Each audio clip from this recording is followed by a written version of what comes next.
New ইয়র্কে প্রায় $20 billion অনাদায়ী অর্থ এখনও জমে আছে।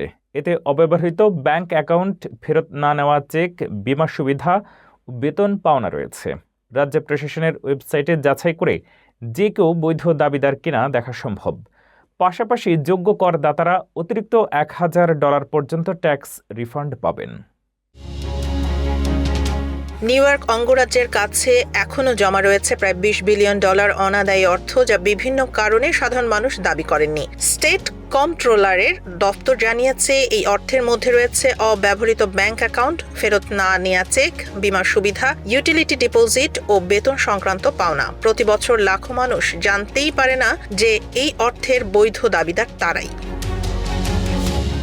এদিকে ট্যাক্স পেয়ারদের জন্য স্বস্তির খবর দিয়েছে রাজ্য প্রশাসন। চলতি কর মৌসুমে যোগ্য করদাতারা অতিরিক্ত $1,000 পর্যন্ত ট্যাক্স রিফান্ড পেতে পারেন। মূল্যস্ফীতি ও জীবনযাত্রার ব্যয় বেড়ে যাওয়ায় মধ্যবিত্ত ও নিম্ন আয়ের পরিবারকে সহায়তা করতেই এই উদ্যোগ নেওয়া হয়েছে বলে জানিয়েছেন কর্তৃপক্ষ।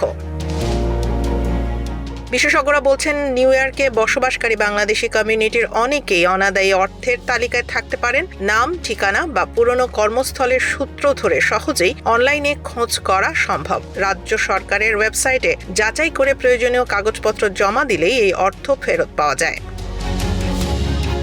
তাই কর রিফান্ডের পাশাপাশি নিজেদের অনাদায়ী অর্থ আছে কিনা তা যাচাই করার আহ্বান জানাচ্ছেন সংশ্লিষ্টরা।